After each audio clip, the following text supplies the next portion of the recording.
నిలబడతాను. ఆశ్రయపురాలు అందరు చెప్పండి, ఆ మాట అందరు చెప్పండి. పోయినసారి కెదేషును గురించి ధ్యానం చేశాం.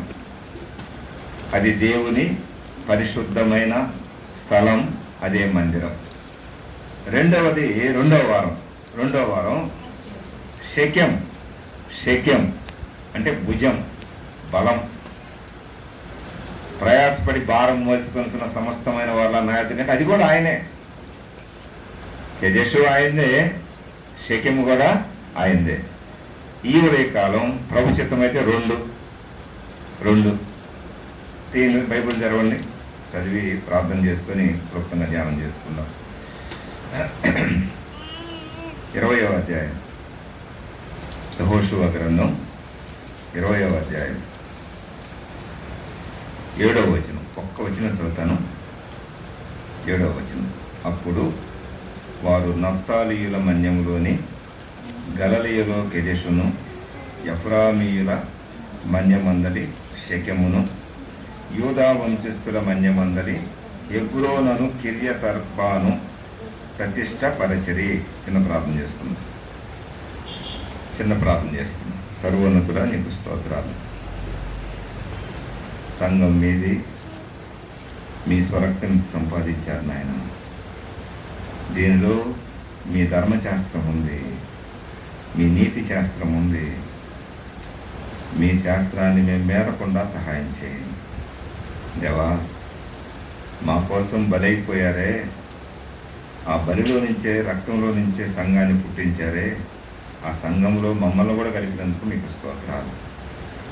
సంఘాన్ని విశాలపరచండి నాయనా. బిడ్డలను బలపరచండి, ఆత్మీయంగా వారిని హెచ్చరించండి, పురికొల్పండి, లోపాలను దిద్దండి, సరిచేసి పంపించండి. చదువుబడిన లేఖనంలో ఆశ్రయపురాలు ధ్యానం చేస్తూ ఉంటుండగా మా ఆశ్రయపురమైన మీరే మాతో మాట్లాడమని యేసు ప్రభు నామమున ప్రార్థన చేస్తున్నాము తండ్రి, ఆమేన్. పాత నిబంధనలో ద్వితీయోపదేశకాండం ఒకసారి చదవండి. ఈ మాటలో ద్వితీయోపదేశకాండం 19వ అధ్యాయం 4 నుంచి 6 వచనాలు.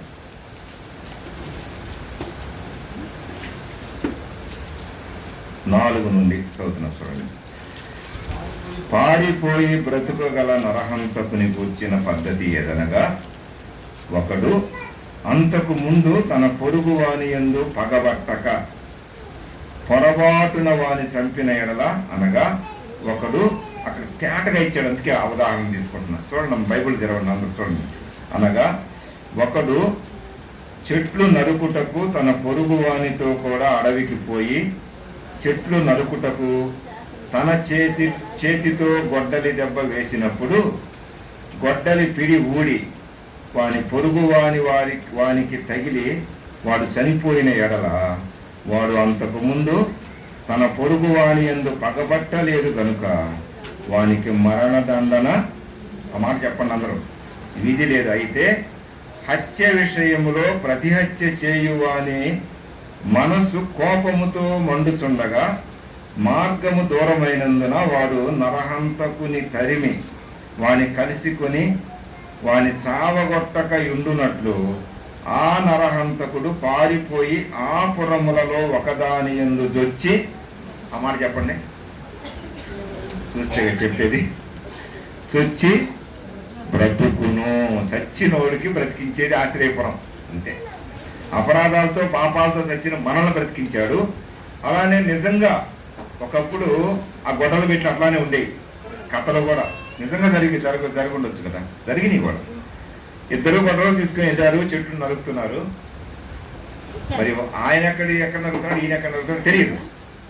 పొరపాటున పిడి ఊడి ఆ ఇనప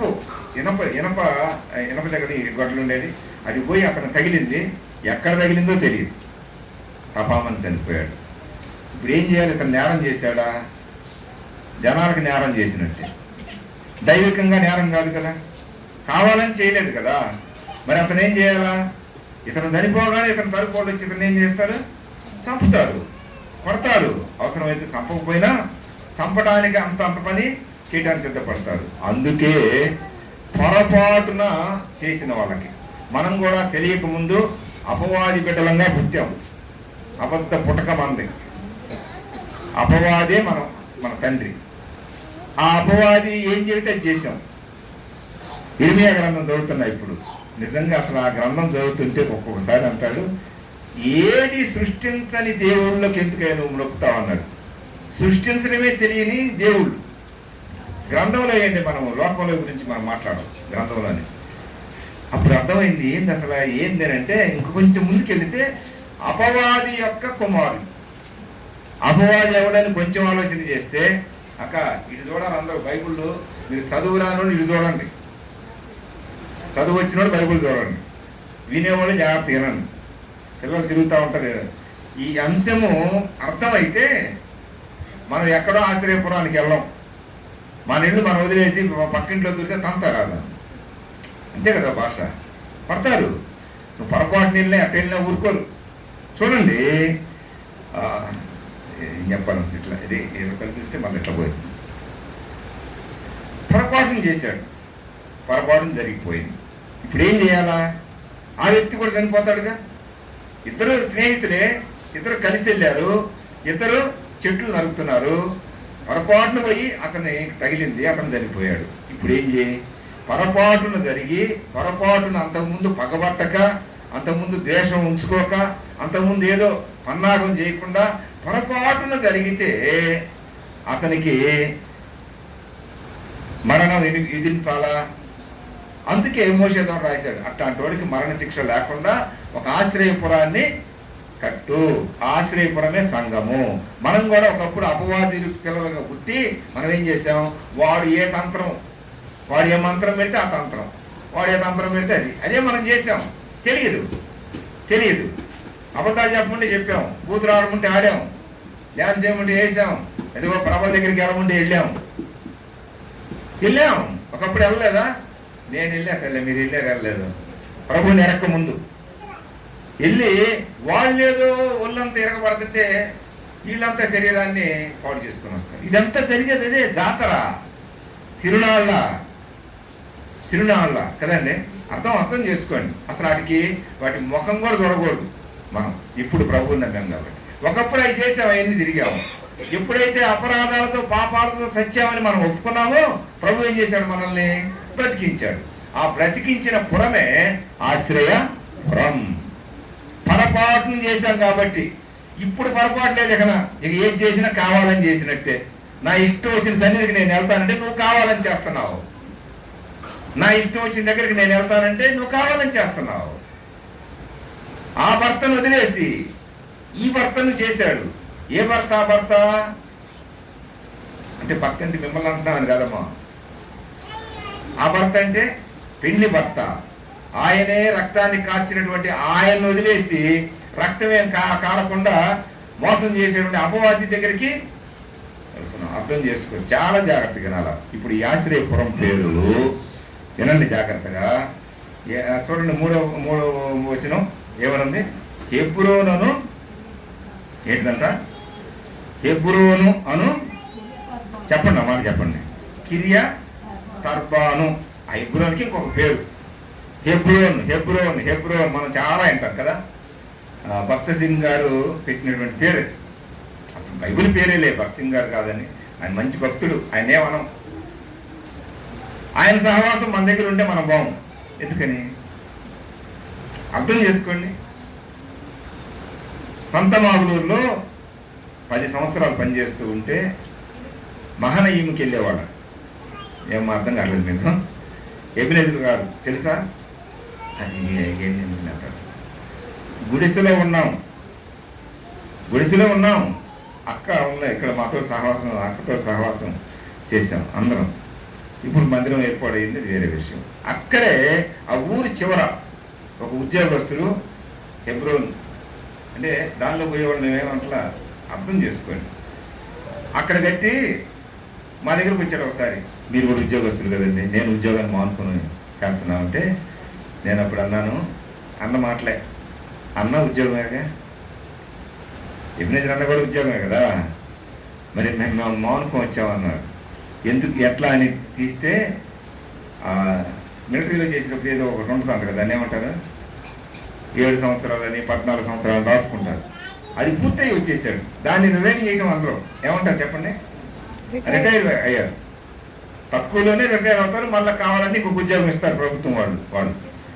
అది అడిగేసరికి ఇంక మేలకుండేశాడు. దాని అర్థం ఏంటంటే, దేవుడు తన స్వరక్తం ఇచ్చి సంపాదించిన సంఘాన్ని సత్యవాక్యములో మనం ప్రభువుని నమ్ముకున్నాం. నమ్ముకున్న దాన్ని మనం దూరం చేసుకోకూడదు. దీనిలో లోపం ఉంటే అడగొచ్చు, తప్పేం కాదు.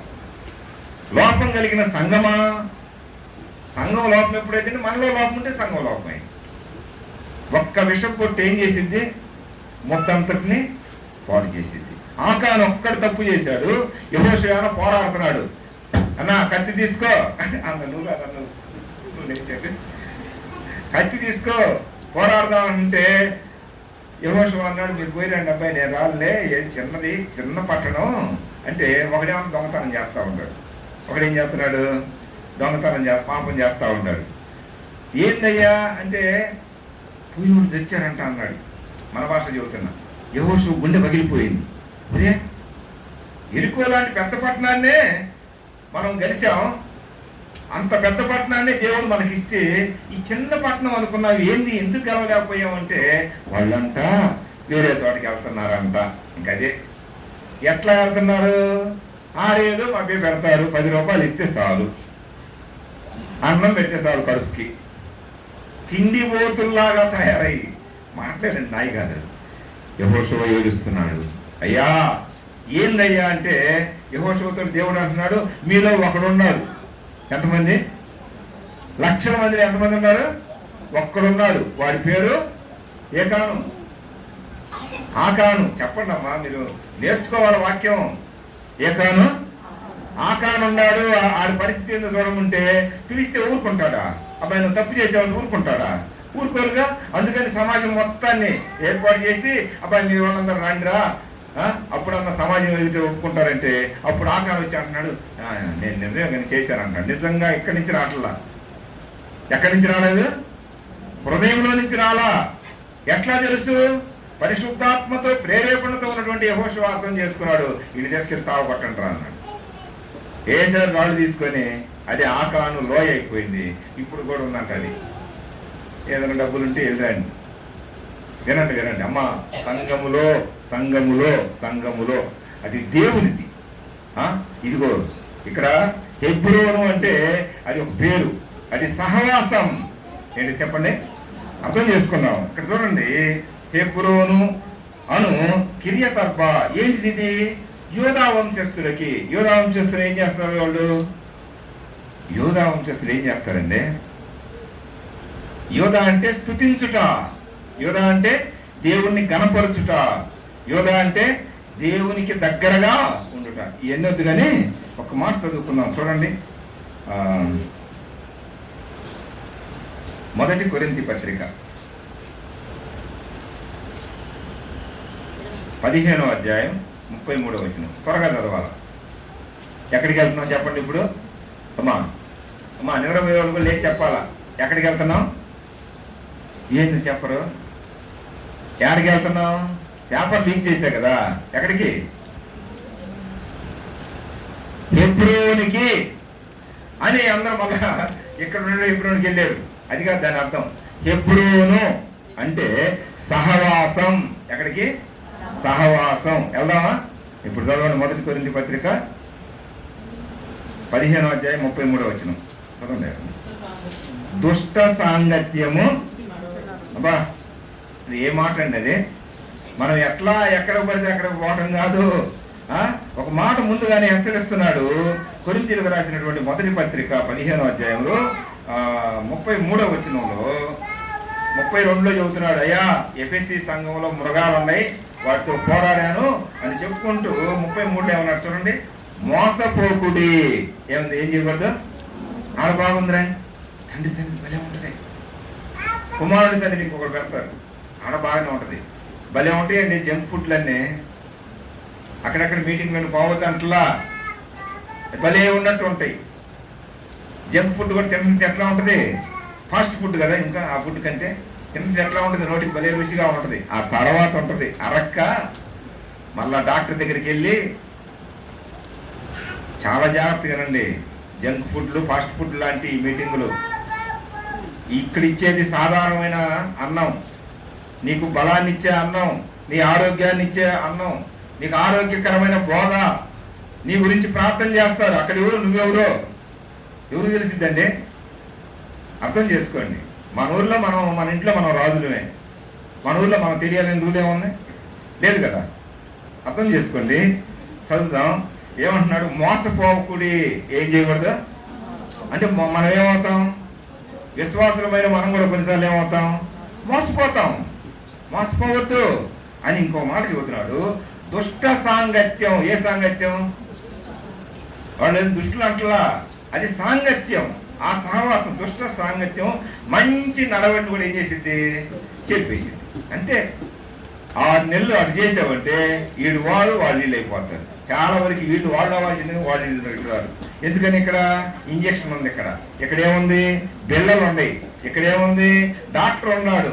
ఇక్కడ కదిలితే చాలు క్రమశిక్షణ, కదిలితే చాలు వాక్యం, కదిలితే చాలు వాక్యం. వాక్యం వాక్యం వాక్యం ఏం చేస్తుంది, మనం శుద్ధి చేస్తూ ఉంది. కొంతమంది శుద్ధి చేయడానికి ఇష్టపడరు. కొన్నిసార్లు సుత్తి లాంటి వాక్యం, కత్తి లాంటి వాక్యం, నీళ్ళ లాంటి వాక్యం, పాల లాంటి వాక్యం, అగ్ని లాంటి వాక్యం. ఇంకొకరు పెట్టాల్సింది ఏదన్నా అగ్ని, అగ్ని ఉంది, అగ్ని అవి కూడా ఉంటాయి. దహించ అగ్ని. ఈ మాట చెబుతా వినండి.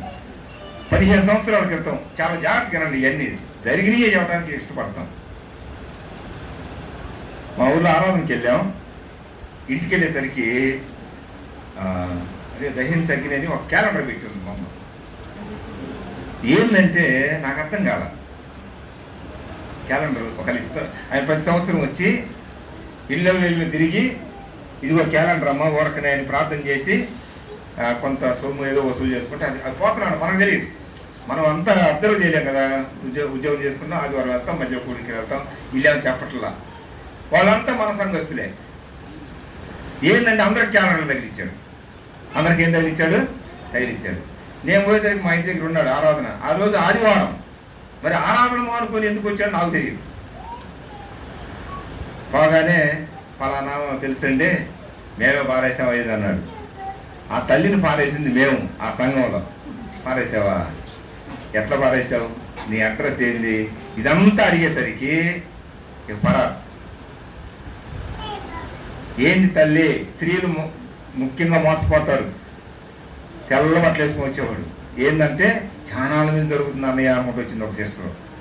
ఛానాల మీద జరుగుతుంది అన్నయ్య, ఏదో ఒకటి పెడితే బయటికి వెళ్తాడు, లేకపోతే అట్లానే ఉంటాడన్న. దాన్ని ఆయనేమంటలా, మనమేమంటలాం. మోసపోతుంది ఎవరు, మనమే. పోతంటే పిలిచాము, బ్రదరు ఎక్కడ, ఫలానా చేరాలా, నేను చదువుకుని చేరాలే, వెళదాంపా అంటే వెళ్ళడం లేదు, పోవటం లేదు. అన్న నేను వెళ్తాను అన్నది అన్నాడు. తప్పుడు పద్ధతి, తప్పుడు బోధలు చేస్తారు వాళ్ళకి. ఇక్కడికి ఎప్పుడైనా అడుగు పెట్టామంటే మాత్రం ఊరుకోం. మోసం చేస్తున్నారు. ఆదివారం రోజు ఆరాధన లేకుండా నువ్వేం చేస్తున్నా, నేను దహించకిని ఏదైతే అయ్యి అగ్ని లాంటిది ఏది చేసుకొచ్చి ఇది చేస్తున్నావు. క్యాలెండర్ తగిలిచ్చావు, తీసుకెళ్ళి నీ క్యాలెండర్ నువ్వు అన్న. చాలా మోసాలు ఉంటాయమ్మా, మీకు తెలియదు. ఆదివారం రోజు తిరిగే వాళ్ళు, ఆరాధన లేని వాళ్ళ దగ్గరికి అది బ్రహ్మాండంగా ఉంటుంది కదా. బాగుంటుందా, బాగోలేదా? ఒక సిస్టర్ లేచి, అన్న నేను ఒకసారి పోయానన్న, అక్కడ సపోర్ట్ పడుతున్నారు, ఎందుకు ఎగురుతున్నారు, అది అనేది. వెళ్ళాం మాడకే, నువ్వు ఇక్కడ ఆరాధన ఎందుకు చేస్తున్నావు అని చెప్పా. జరిగినవి చెబుతున్నాం మీకు. హెబ్రోన్కి వెళ్ళాలి మనం, మోసపోకుండా ఉండాలా. హెబ్రోన్ అంటే అది మందిరం పేరు కాదు, సహవాసం. ఏ సహవాసం అన్నాడు చూడండి. మొదటి యోహాను పత్రిక, అసలు యోహాను భక్తుడు రాస్తూ 1వ అధ్యాయం 3వ వచనం త్వరగా చదవండి. మాతో కూడా మీకును సహవాసము కలుగునట్లు మేము చూచిన దానిని, వినిన దానిని మీకును తెలియజేస్తున్నాము. మన ఆ మాట పట్టుకోండమ్మా, మన సహవాసం అయితే తండ్రితో కూడాను ఆయన కుమారుడైన యేసుక్రీస్తుతో కూడాను ఉన్నది. మన సహవాసం తండ్రి సన్నిధికి వెళ్ళామంటే అక్కడ కుమారుడు ఉన్నాడు, జాగ్రత్త. అదేమని రాయబడింది? మన సహవాసం అయితే తండ్రితో కూడాను ఆయన కుమారుడైన, కుమారుడు లేకుండా తండ్రి మనకు లేడు. కుమారుని రక్తం కదండి మనల్ని బ్రతికించింది. డైరెక్ట్గా తండ్రి ఇచ్చాడా? పాత నిబంధనలో తండ్రి ఆ బలులు ఇచ్చాడు, వాడు భ్రష్టులు అయిపోయాడు. మనకి కుమారుణ్ణి ఇచ్చాడు కదండి. మన భ్రష్టత్వానికి ప్రేమించి ఆయనే దిగొచ్చి ఆయన కుమారుని తీసుకొని వచ్చి సహవాసం చేయకుంటే మనం ఏం చేస్తున్నాం? ఇక్కడ ఇంకో మాట చదవండి, 7వ వచనం. అక్కడే 7వ వచనం. అయితే వెలుగులోనున్న ప్రకారము మనమును వెలుగులో నడిచిన ఎడల మనము అన్యోన్య సహవాసము గలవారమై ఉందుము. అప్పుడు ఆయన కుమారుడైన యేసు రక్తము ప్రతి పాపము నుండి మనలను పవిత్రులనుగా. ఏంటిది ఇది? సహవాసానికి వచ్చిపోవటం కాదు, అన్యోన్య సహవాసం. ఎట్లా ఉండాలి చెప్పండి? అన్యోన్యత, ప్రేమ. మనల్ని పిలిచింది అన్యాయం చేయడానికి కాదు, సహవాసానికి పిలిచాడు. హెబ్రోనుకి పిలిచాడు. హెబ్రోన్లో ఏముండాలా? అన్యోన్యత ఉండాలా. ఏముండాలా? అందరూ కలిసిపోవాలా. అందరూ కలిసిపోవాలా. ఈ సహవాసాన్ని వదిలేసి అక్కడ అంటున్నాడు, మన సహవాసంతో తండ్రితోనూ, తండ్రి ప్రేమించిన కుమారుడైన యేసుక్రీస్తు. అంటే తండ్రి సన్నిధికి వెళ్ళాం, కుమారుడి సన్నిధి ఇంకొక ఊర్లో పెడితే వెళ్తావా?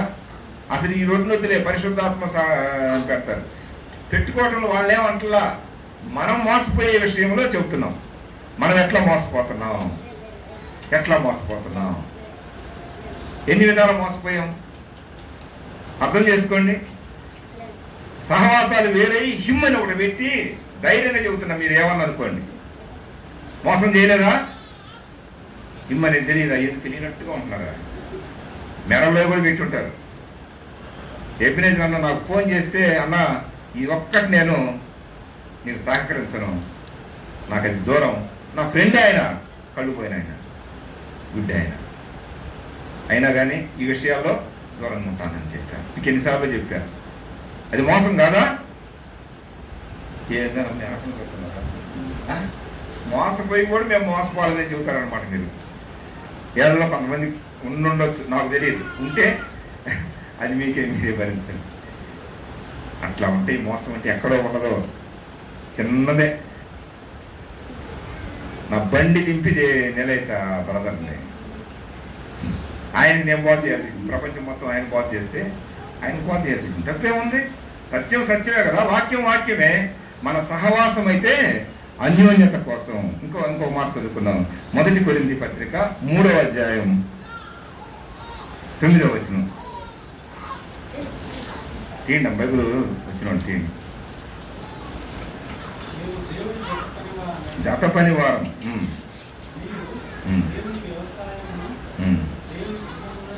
ఉన్నారు.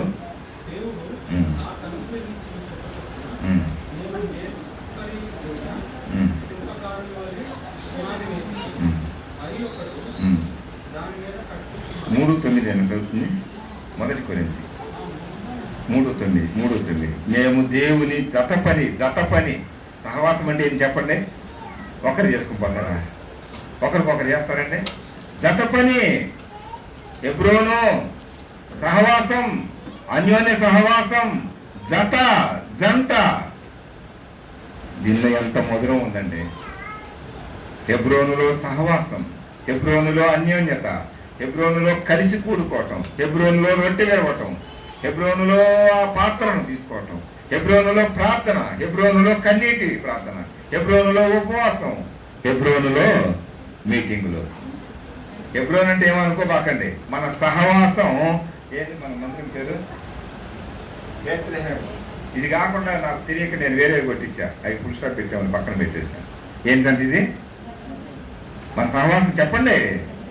బేత్లెహేమ్ అనే పేరే కానీ మన సహవాసం హెబ్రోన్. ఏదన్నా హెబ్రోన్ పేరు కాదు, పేరు లేకుండానే మనం కూడుకుంటున్నాం. అదే దేవుని సంఘం.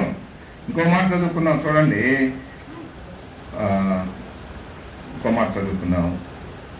ఫిలిప్పీ పత్రిక 2వ అధ్యాయం 1వ వచనం. 2-3 వచనాలు చదివి నేను ఆ సమయాన్ని నేను భాషిస్తాను. ఫిలిప్పీలకు రాసిన పత్రిక 2వ అధ్యాయం 1వ వచనం.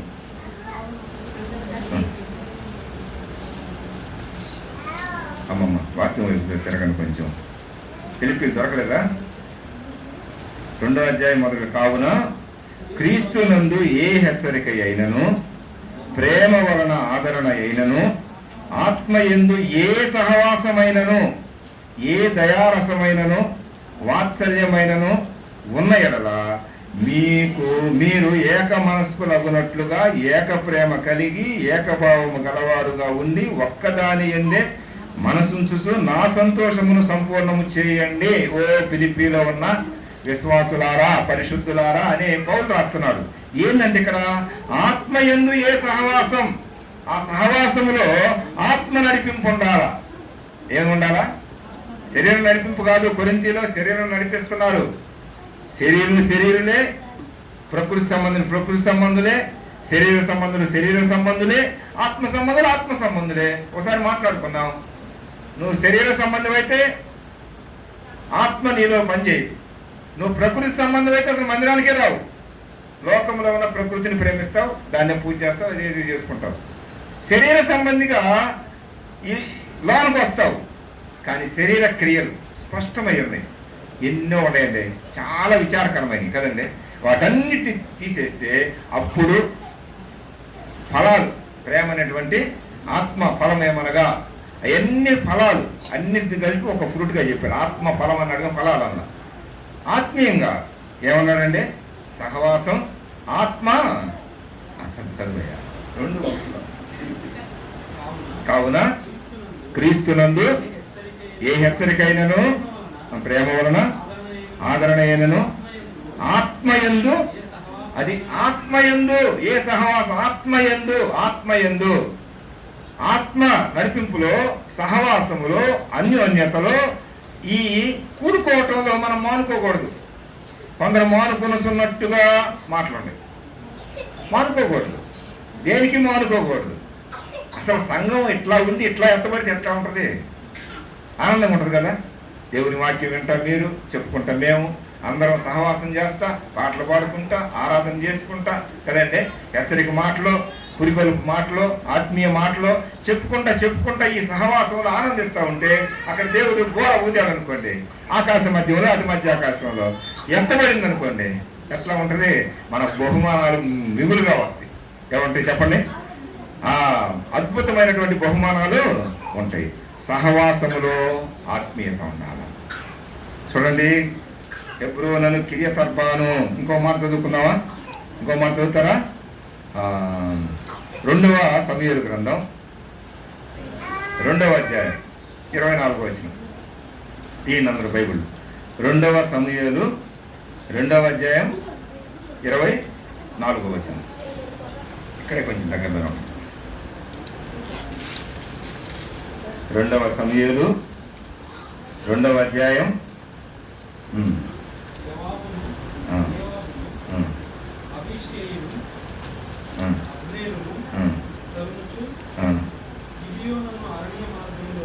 2వ సమూయేలు చెప్పానా? 2వ సమూయేలు 2వ అధ్యాయం 24. చదువు. యోవాబును అభిషేయును అబ్నేరును తరుముచు గిబియోనును అరణ్య మార్గములోని కీహా ఎదుటి అమ్మాయను కొండకు వచ్చింది. అంతలో సూర్యుడు అస్తమించను. అక్కడ యుద్ధంలో అండి, అది కాదు. ఇక్కడ 2వ అధ్యాయం 4 వచనాలు చదవండి. అదే అక్కడే 4 వచనాలు. ఇది జరిగిన తర్వాత అంటే 27వ వచనం చదవండి పైన. అయ్యయ్యో, బలాఢ్యులు పడిపోయిరి, యుద్ధ సన్నద్ధులు నశించిపోయిరి అని దావీదు మహారాజు ఏడుస్తున్నాడు. ఎవరి కోసం? ఒక స్నేహితుడు. ఏ స్నేహితుడు? వాళ్ళ మామ కొడుకు, బామ్మర్ది. ఎవరు? బామ్మర్దేనా? ఎవరు ఆయన? అక్కడే ఉంటుంది చూడండి అమ్మా. సరే చదువుకున్నాను చూడండి. 26వ వచనం చదువు. నా సహోదరుడా యోనాతానా. ఎవరు? చెప్పండి అన్నమాట. యోనాతాను ఎవరు? దావీదు స్నేహితుడు, సౌలుకి కుమారుడు. సౌలు దావీదు ఎవరు? పెద్ద శత్రువులు. సౌలు శరీరానుసారుడు, దావీదు ఆత్మానుసారుడు. కుమారుడు వచ్చి సౌలు దగ్గర ఉండకుండా ఆత్మానుసారుడైనటువంటి దావీదు వైపు ఉన్నాడు. మొత్తానికి యోనాతాను చనిపోయాడు. యోనాతాను చనిపోతే స్త్రీలు కూడా అంత ఏడవనంట. 28వ వచనం 26వ వచనం అదే ఉంటుంది. సహోదరుడా, నా సహోదరుడా యోనాతానా, నీవు నాకు అతి మనోహరుడు అయి ఉంటివి.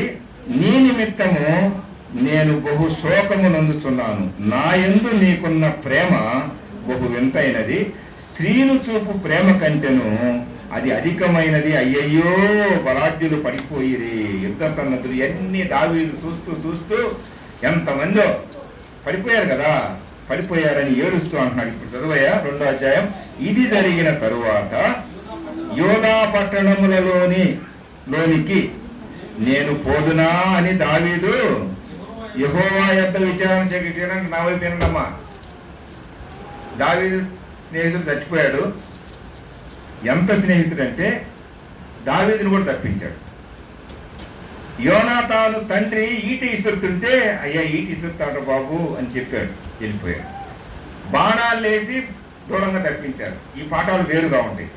మొత్తానికి యోనాతాను సౌలు చనిపోయిన తర్వాత ఆయన రాజు కావాలి.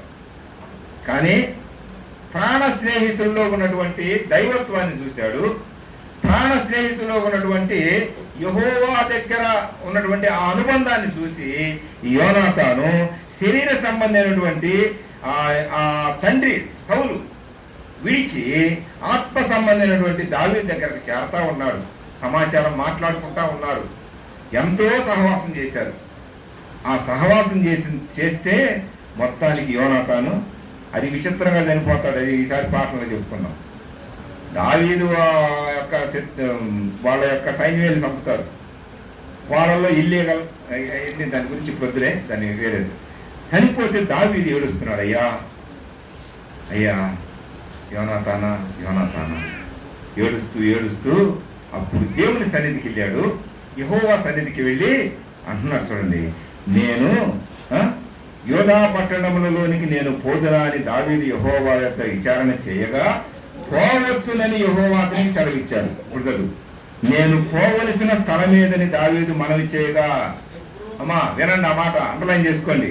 హెబ్రోనుకు పొమ్మని ఆయన సెలవు. హెబ్రోనికి వెళ్ళు, సహవాసానికి వెళ్ళు, ఆరాధనకి వెళ్ళు, దేవుని సన్నిధికి వెళ్ళు.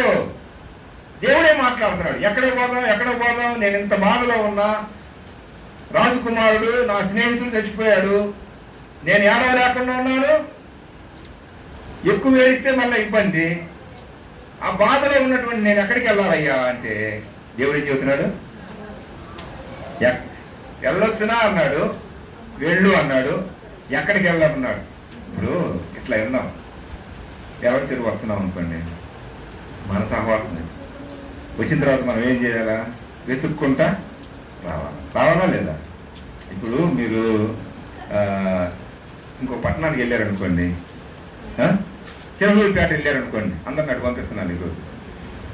వెళ్ళారనుకోండి, ఎక్కడికి వెళ్తారు? బ్రదర్ల సహవాసం ఎక్కడుందో వెతుక్కొని వెళ్ళాలి. ఇక్కడ 10 మంది వస్తున్నారే, 20 మందిలే, ఆడ 100 మంది, అక్కడ పోతే వేల మంది అండి అని వెళ్ళొచ్చా? ఏదో చెప్పండి అమ్మా, నోట్లోంచి మాట రావట్లేదు. ఏంటి వెళ్ళొచ్చా వెళ్ళకూడదా? ఎందుకని? చిరమూరిపేట వెళ్ళమన్నాడు దేవుడు, వెళ్ళాం. ఎక్కడికి వెళ్ళమన్నాడు? ఎక్కడికి చూసుకోవాలా? సహవాసం చూసుకోవాలా. ఈ భక్తుడు దావీదు యోదా పట్టణానికి వెళ్ళొచ్చా లేదా? వెళ్ళయ్యా, మరి కొన్నిసార్లు ప్రయాణాలు ఉంటాయి కదా. వెళ్ళిన తర్వాత నువ్వు ఆరాధన ఎందుకు అవుతున్నావు? ఎక్కడికి వెళ్ళాలంటే మళ్ళా చెప్పాడు, నేను పోవలసిన స్థలం ఏదని దావీదు మనవి చేయగా హెబ్రోనుకు పొమ్మని ఆయన సెలవిచ్చాను. కాబట్టి యెజ్రెయేలీయురాలగు అబీనోయము కర్మెలీయుడకు నాబాలునకు భార్య అయిన అబీగయిలు అను తన 2 భార్యలను వెంట పెట్టుకుని దావీదు అక్కడికి వెళ్ళాడు. ఎవరు తీసుకెళ్ళాడు? భార్యను వదిలిపెట్టలా,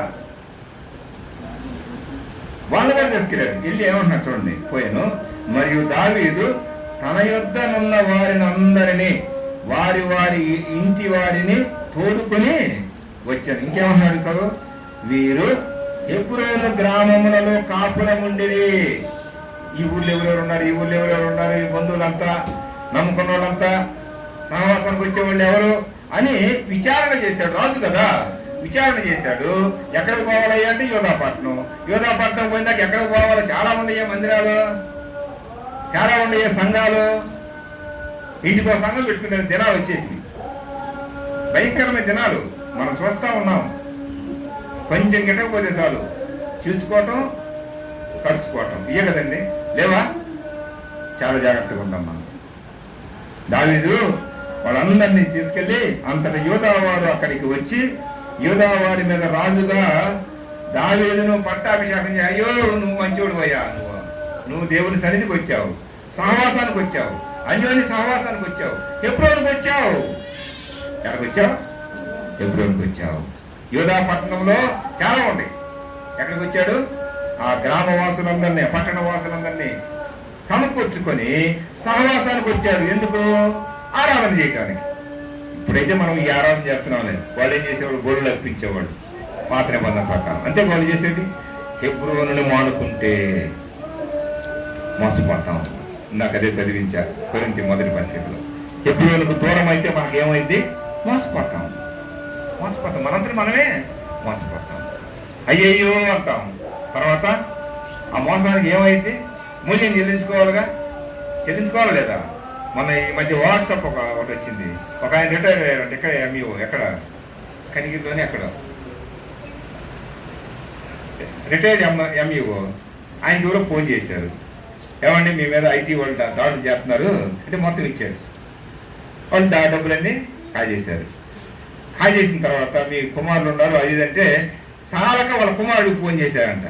వాళ్ళు ఐటీలో ఉన్నారు. ఐటీ అంటే వీళ్ళు ఉద్యోగాలు వీళ్ళు మిమ్మల్ని అంటూ అనకూడదు, ఏమన్నారా సాఫ్ట్వేర్ అన్నారు. సాఫ్ట్గా చెబితేనే సాఫ్ట్వేర్లో ఉన్నారు. వాళ్ళకి ఫోన్ చేసి నాకు 4 లక్షలు కావాలి. ఇదేంటి, రిటైర్ అయ్యావు, డబ్బులు ఎంత ఉండి ఇంకా 4 లక్షలు అడుగుతున్నావు ఏంటంటే అప్పటికే 30-40 లక్షలు కాజేశారు. ఏందని ఎంక్వైరీ చేస్తే మోసం. ఎవరు మోసపోయారు? ఒక మండలాన్ని నడిపించినటువంటి ఎంఈఓ. ఎవరు? మనం కూడా అంతే. మనం కూడా మోసపోవా? ఎట్లా మోసపోతాం? భయపెట్టన్నా తీసుకెళ్తారు, బ్రతిమలాడన్నా తీసుకెళ్తారు, మోసం చేసన్నా తీసుకెళ్తారు. అంతేనా కదా? జాగ్రత్తగా ఉందామంటే దేవునితో సహవాసం, ఉదయకాలం సహవాసం చేశారా లేదా? దేవుడు మాట్లాడాడా లేదా? దేవునితో సహవాసం అంటే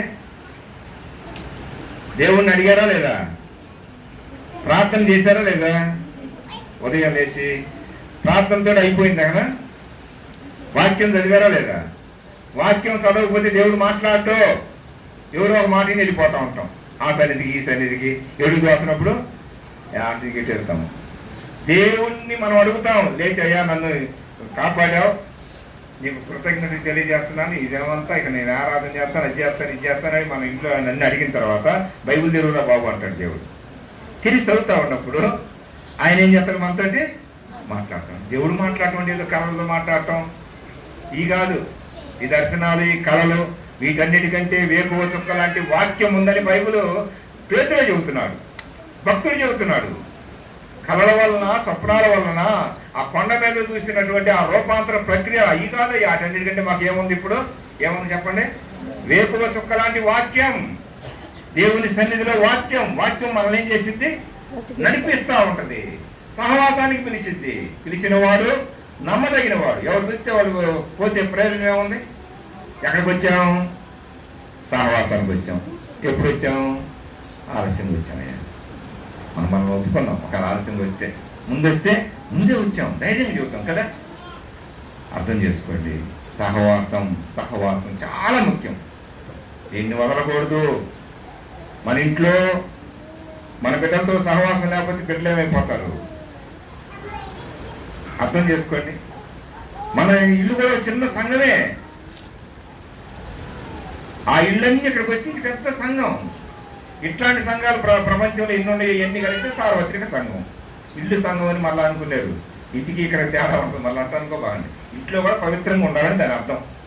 ఇంట్లో ఏం మాట్లాడితే ఇక్కడ కూడా అదే మాట్లాడితే ఎంత ప్రయోజనం? ఇంట్లో ఏం చేస్తే ఇక్కడ కూడా అదే చేస్తే ఇది పవిత్రమైన అర్థం చేసుకుందాం. ఎక్కడికి పిలిచారు చెప్పండి ఇప్పుడు? ఎక్కడికి వచ్చాం? మొట్టమొదటిది ఏంటిది? షెకెం, సారీ కెదేషు, పరిశుద్ధమైన స్థలం. ఆయన పరిశుద్ధుడు, ఆయన పిలిచాడు. పిలిచిన తర్వాత మన భారం అంతా ఆయన. రెండోది షెకెం మోసాడు. మూడోదాన్ని ఏం చేశాడు? మీ భారాలన్నీ మోసాడు, నేను అయిపోయింది, ఇక మీరు సహవాసం చేయండి, ఆశ్రయపురంలోనికి రాండి. ఏంటి ఆశ్రయపురం పేరు? హెబ్రోన్. అన్యోన్య సహవాసం. దీనిలోకి వచ్చి వెళ్తా ఉంటే మోసం చేయం.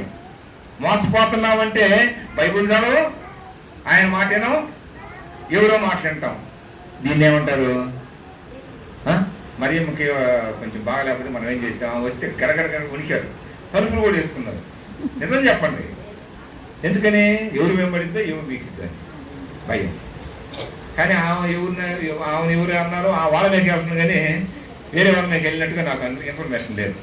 ఆ హాస్పిటల్లో ఉంది, ఆమె గురించి ప్రార్థన చేద్దాం. ఎందుకని నేను చెప్పండి, ఎందుకంత భయం?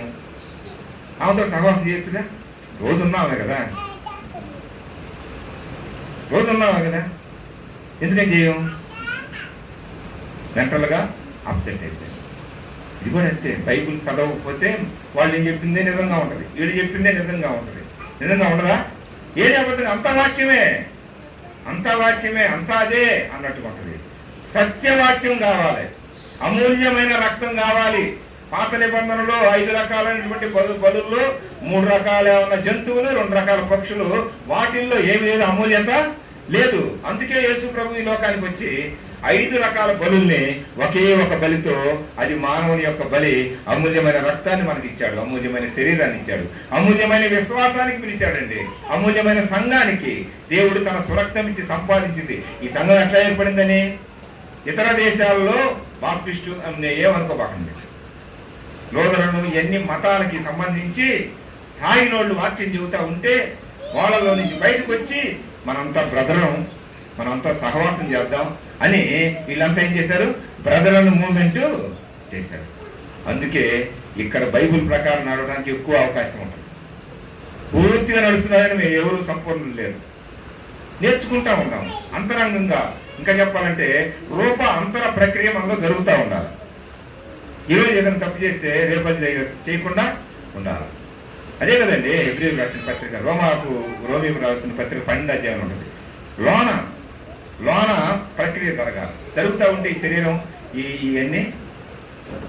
అందుకే ఈ లోక మర్యాదను మీరు అనుసరించద్దు. ఇక్కడ ఏముంది? లోకంలో ఏముందో సత్యవాక్యం లేని సంఘాల్లో కూడా అదే. సచ్చిన సంఘాలు అంటారు బైబిల్ ప్రకారం, వాటిని సచ్చిన సంఘాలు అంటారు. వాక్యం లేకుండా అరుపులు, వాక్యం లేకుండా గోళ. మనకి మైక్ కూడా తీసేసి సంతోషంగా చేసుకుంటున్నాం, ఎందుకంటే మనం పెడుతున్నాం వాళ్ళ గోళ. సత్యవాక్యం పోతుంటే ఎవరు ఇష్టపడరు. చాలా జాగ్రత్తగా ఉన్నాము. నేను రెండింటికి చెప్పాలనుకున్నాను, కానీ ఒక్క సహవాసం, అన్యోన్య సహవాసం ఈ హెబ్రోన్లోనే బయట తిరుగుతూ ఉన్నాం. ఎక్కడ బయట తిరగాలి చెప్పండి? మన సహవాసం అయితే తండ్రితోనూ ఆయన కుమారుడైన యేసుక్రీస్తుతోనూ అన్యోన్య సహవాసం ఉన్నాం. ఎక్కడ దొరుకుతాడు? అర్థం అవుతుందా? మూడు అయిపోయినాయి. నేను ఈ 2 అన్నా చెబుదాం అనుకుంటే నా వల్ల కాదు.